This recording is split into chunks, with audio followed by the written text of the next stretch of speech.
കേരളത്തിൻ്റെ വലിയ ഇപ്പോൾ പൊല്യൂഷനൊക്കെ ഉണ്ടാക്കാവുന്ന വലിയ സ്ഥലം ആവശ്യമാകുന്ന കുറച്ച് തൊഴിൽ സൃഷ്ടിക്കുന്ന അല്ലെങ്കിൽ നമ്മുടെ ചെറുപ്പക്കാർക്ക് തൊഴിൽ ലഭിക്കാൻ ഇടയില്ലാത്ത വ്യവസായങ്ങൾ നമുക്ക് അനുയോജ്യമല്ല.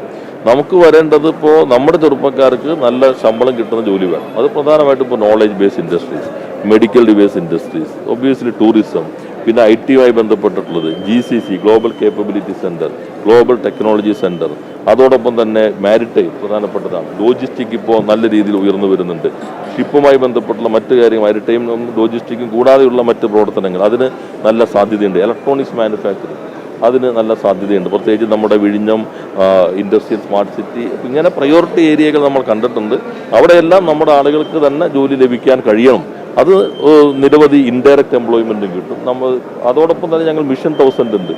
1000 ചെറിയ സംരംഭങ്ങളെ 100 കോടി ടേൺ ഓവറുള്ളതാക്കി മാറ്റുക. ഒരു ഇൻക്ലൂസീവ് ഇൻഡസ്ട്രിയലൈസേഷൻ, ഉൾക്കൊള്ളുന്ന വ്യവസായവൽക്കരണം, അതാണ് കേരളത്തിൽ ഇപ്പോൾ നടപ്പിലാക്കാൻ ഞങ്ങൾ ശ്രമിക്കുന്നത്. അല്ല, അതെല്ലാം നമ്മൾ നാളെ കഴിഞ്ഞിട്ട്, നാളെ വൈകുന്നേരം നിങ്ങളോട് പറയാമെന്നാണ് കാണുന്നത്.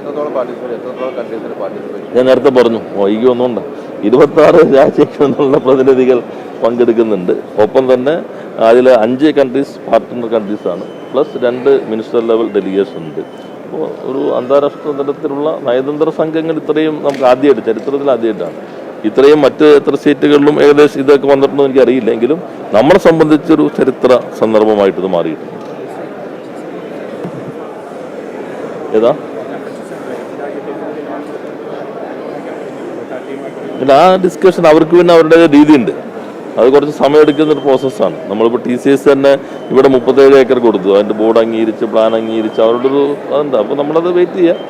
എന്നാലും അവരിങ്ങോട്ട് വെച്ച പ്രപ്പോസലാണ് കേരളത്തിലൊരു ഏറ്റവും വലിയ, ഇപ്പോൾ മുംബൈയിലുള്ളതുപോലെ തന്നെ ഒരു കൺവെൻഷൻ സെൻറ്റർ വരുമ്പോൾ ഉചിതമായിരിക്കുമെന്ന് അവർ തന്നെ ഇങ്ങോട്ട് വെച്ച പ്രപ്പോസലാണ്. ഞങ്ങൾ ഇന്നലെയും അവരുടെ ചെയർമാൻ്റെ ടീമുമായി സംസാരിച്ചിരുന്നു, ഞാൻ തന്നെ സംസാരിച്ചിരുന്നു. അപ്പോൾ അവരതിൻ്റെ വർക്ക് ചെയ്തുകൊണ്ടിരിക്കുകയാണ്. അതൊരു സ്ട്രക്ചേർഡായിട്ടുള്ളൊരു പ്രപ്പോസൽ ഇവിടെ വയ്ക്കാൻ വഴിയില്ല. എങ്കിലും ഇത് നമ്മുടെ ഒരു അവസാനമല്ല, ഇതൊരു ഘട്ടമായിട്ട് നമ്മൾ കണ്ടാൽ മതി.